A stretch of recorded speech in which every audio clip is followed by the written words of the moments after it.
Thanks for watching, everybody. I'm Nick, and today I'm getting my 1988 Chevy Caprice ready for a 250-mile road trip.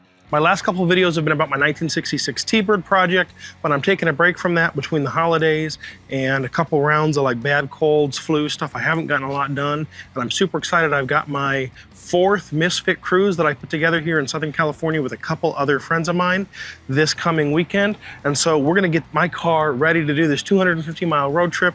Mostly we're just doing a few maintenance related things. We're gonna change the oil. We're gonna do a bolt check. We're gonna weld up an exhaust hanger that I know is broken. And we're just gonna check the car out and see if there's anything else that's wrong with it.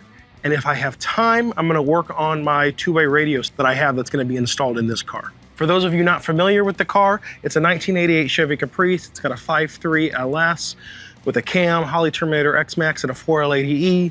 And I've done a bunch of other stuff, suspension stuff to it. It's got the Cadillac Brembos on the front of it.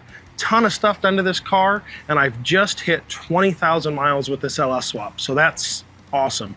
You can see my brother's got a bunch of these other projects going on. He's got that Buick. He's got this car. He's got the motor and drivetrain out of that I think he wants to put in that car. All kinds of stuff. He's almost worse than I am. I gotta get him to stop playing with cars that don't matter and get into a real project. Okay, so I've got the car jacked up and I'm getting ready to dive into this oil change, and I want to talk to you a little bit about the products that I'm going to be using to do that. So none of this is sponsored. I am just recommending these things based off of my own experience and the research that I've done online. I'm going to be using the synthetic Dello 400 15W40. Truth is that I'm using this because it was on sale at Walmart. The Shell Rotella is also a great oil. This car has no cats, so using a high zinc oil really isn't a problem with it. If you were to have a car that had cats, you wouldn't want to put a high zinc oil in it like this Rotella or the Dello or any diesel oil, because the zinc is actually really, really bad for the catalytic converter. And no matter how good your engine is, it is going to consume a little bit of oil. Oil rides on the piston wall, oil gets past the valve seals. It's a thing that happens, and it will hurt your cats over time. Secondly, as a supplement, I'm going to be using this Engine Restore. Now, a lot of people are against putting extra additives in the oil, and I totally understand that. But the reason I'm using this Engine Restore is because it has done a lot of good things for me in the past. I've had this reduce a lifter tick in a previous motor that was in this car. I've had this do a lot for the rear main seal leak in my mom's Tahoe. Project Farm saw that this actually did raise compression. Bunch of other really good stuff. Go check out Project Farm video on this stuff. Finally, I'm going to be using a factory replacement for a 4th gen LS motor, AC Delco oil filter. I do have a Gen 3 motor, not a Gen 4, but I'm running a Gen 4 style aftermarket oil pan. So this is the appropriate filter for that. I'm using the longer filter, which should allow a little bit more oil flow and a little bit longer oil protection. All right, let's see what kind of trouble we can get into with this. There you go. Come on. Started to have me worry there. Old oil's dark, still has some gold color to it. Don't really see any metal or anything concerning in it. And part of that darkness is a previous can of Restore that turns the oil dark pretty quickly. So I'm pretty happy with what we're seeing here. I didn't really expect to be concerned. You can see there's oil on the bottom of the motor here. I suspect I know where it's coming from, but I'm going to be kind of looking for that to see if I can confirm it. I think it's the oil cooler adapter on the other side of the motor. I hope that's what it is. We'll find out. I'm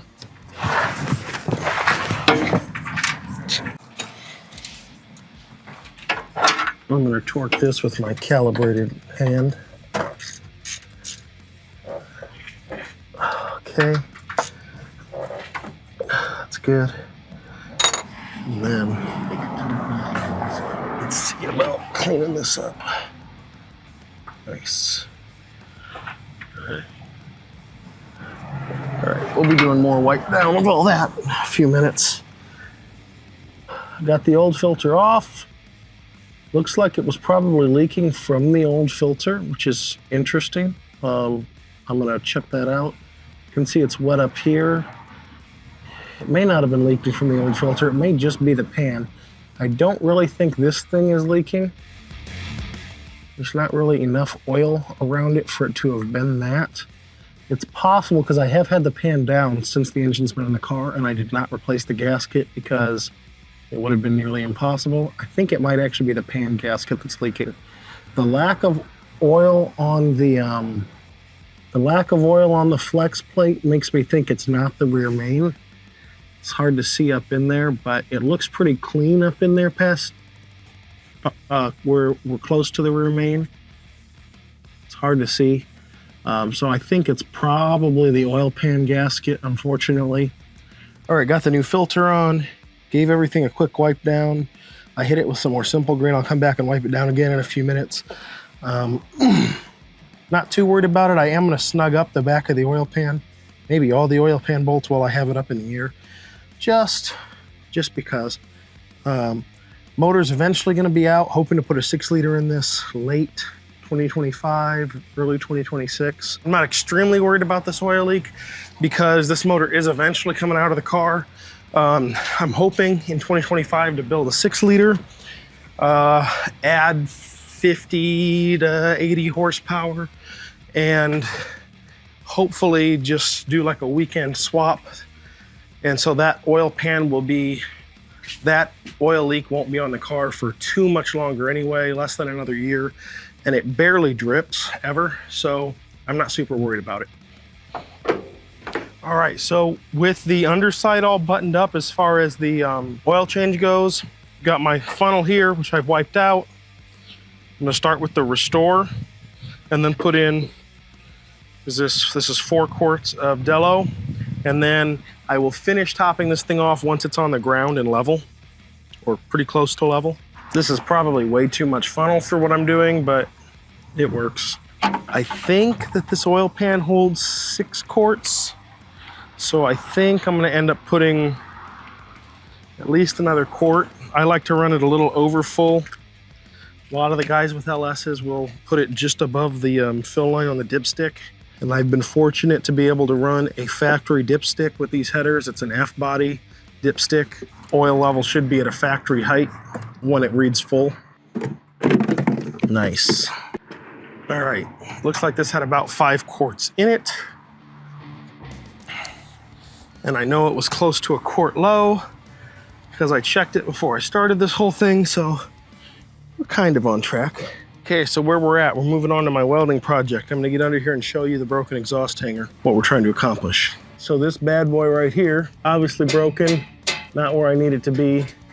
And so what I think happened is, this is thin wall, so my weld adhered to it well. This is really thick, so my weld didn't want to stick to it very well at all.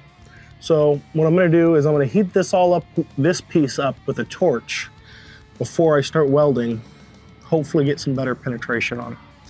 I'm gonna weld hot, and I'm gonna favor this piece over this piece. So I'm gonna figure out where I'm gonna connect my ground. I have disconnected the battery up there from the car so that I don't damage the ECU or anything, hopefully. That's pretty standard practice when you're welding on a car, is take the battery off. Should be good. I used a welder to light a torch.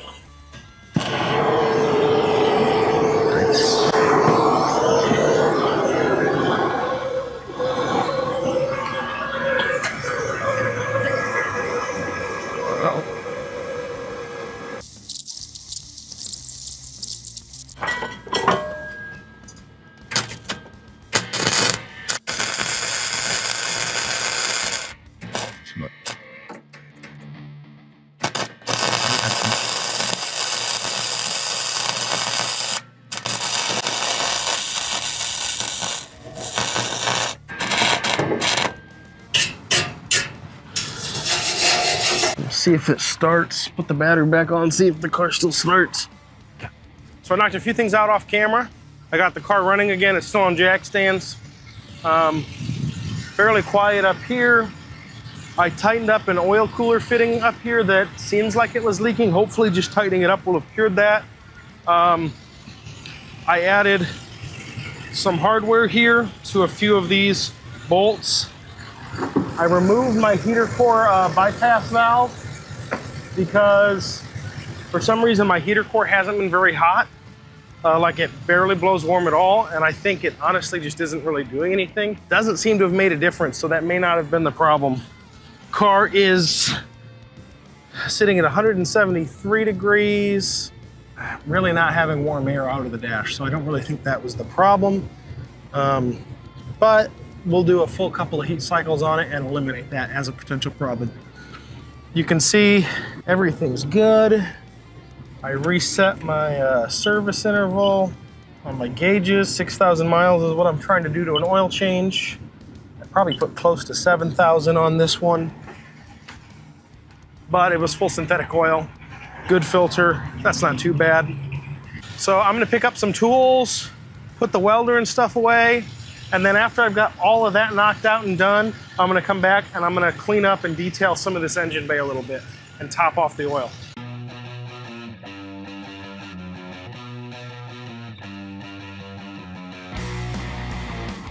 All right, it's a couple days later and we are on the Misfit Cruise. We got all kinds of cool cars here with us. We got a pretty good group and we are currently in Julian. We started in Ramona. I'm gonna try to take a pretty good montage of the cars, the video, just us cruising. This is what it's all about. Get together with a bunch of cool people and just have a great time enjoying the cars.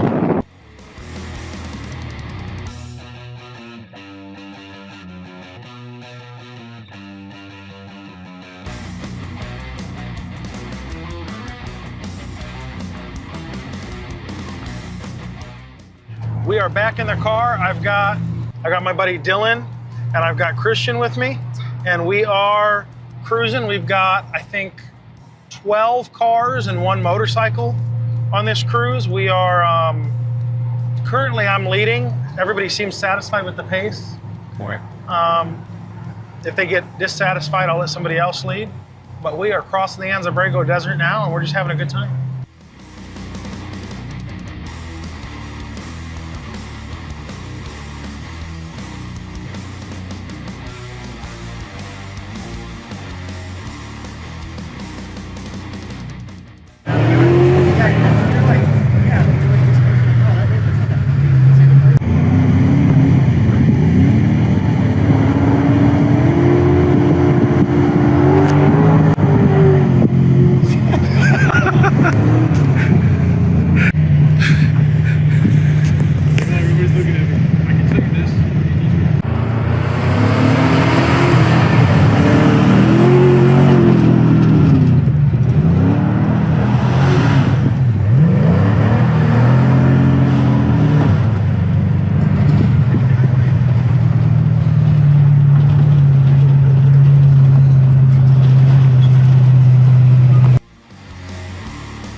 He's good from the app.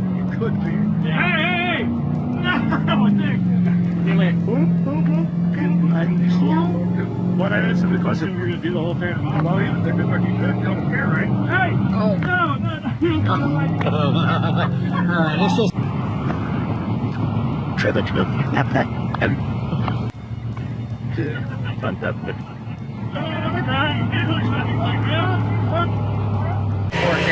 I just wanted to make sure you had a good video. It's about a scene.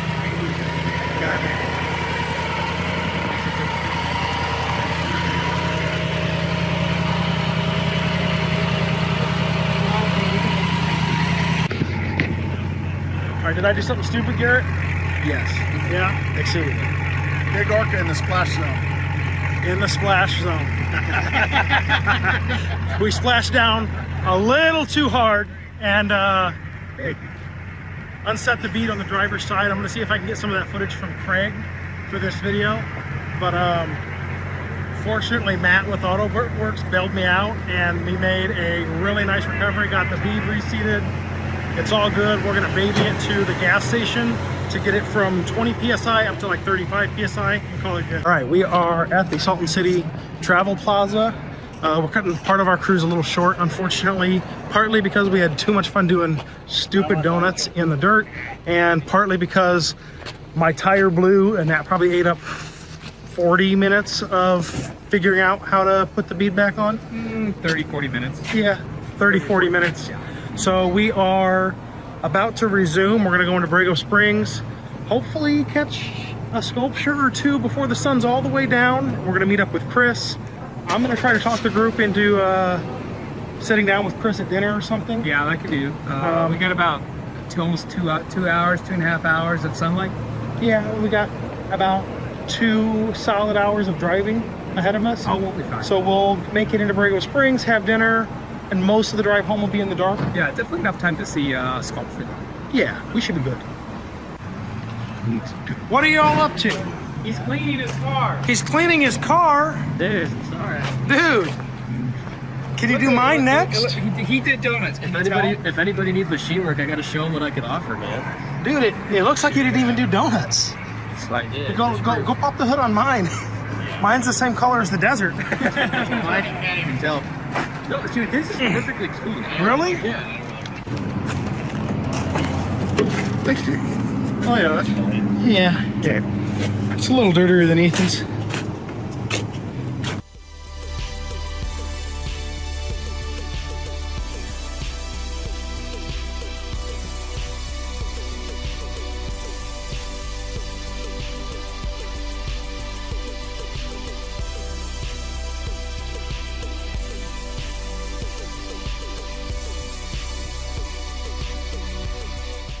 We got into Borrego Springs, had dinner at Carly's, had a great time.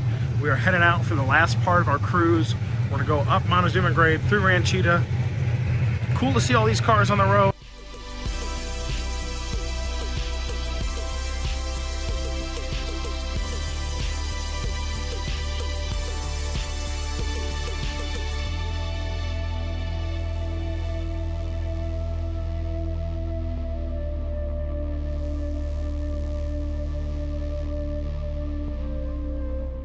And that wraps up the Misfit Cruise for 2024. We had a ton of fun, and what I want you to take away from this more than anything else is that you too can have fun. Get yourself a beater project car, 60s, 70s, 80s, doesn't matter what it is, $2,000 to $5,000.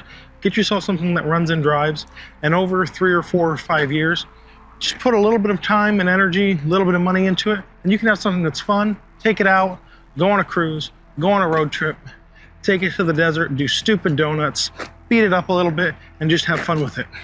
They're not indestructible, but it's about having a lot of fun, having a project to work on, having something to tinker with, and having the time and energy to go out, stay young, spend time with friends, cool people. And that's one of the things that's the most awesome about the whole car scene, at least here in Southern California, is it's full of cool people, full of cool cars, and other people who live the same type of free lifestyle that we do.